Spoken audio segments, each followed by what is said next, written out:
Perfect na panghimagas, may tatalo pa ba sa leche flan? Of course, wala na. Hi guys! Susubukan naming magawa ng leche flan pero isusubukan din namin yung method na bote ng mineral water ang gagamitin sa pang-separate ng egg yolk. Una, medyo palpak talaga. Matagal na to, I know, marami nang gumagamit nito pero hindi pa talaga namin nasubukan. For the first time, susubukan namin. Una, palpak. Pangalawa, medyo okay na. Isang pisil pa, madam. Ma-perfect mo rin yan. Tiwala lang. O sige, higupin mo. O, diba? Maniwala ka sa akin, madam. Yan na ganyan ang turo sa akin sa YouTube University. Pagkatapos niyan, higupan portion, master na si madam. Sa dami ba namang pinipiga ni madam ng egg yolk? Hindi ka pa ba master niyan? Isang trick kaya yan. After paghiwalay ng egg yolk at egg white, maglagay na tayo ng gatas. Every 10 egg yolk, maglagay tayo ng isang latang kondensada, yung 330 ml. Pagkatapos, maglagay din tayo ng equivalent ng gatas ng kondensada ng evap or fresh milk. So, pareho lang ang sukat ng ating fresh milk or evap ng ating kondensada. Every 10 egg yolk. Yung iba guys,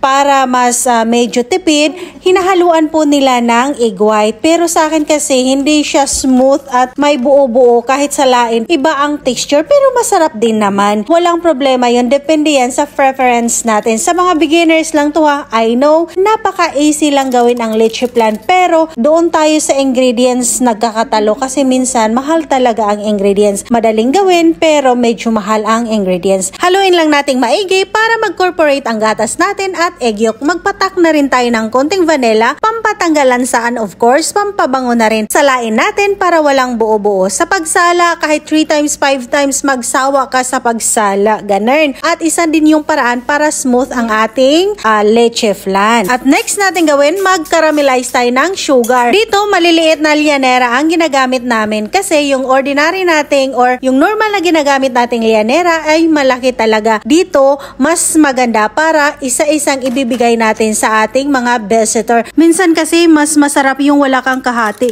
Huy! Or yung iba naman, sanay sa mas nasarapan sila kung may kahati. Huy! Huy! O ikaw ba, ano bang type mo? May kahati? Nakikihati? O maging sausawan ka na lang? Huy!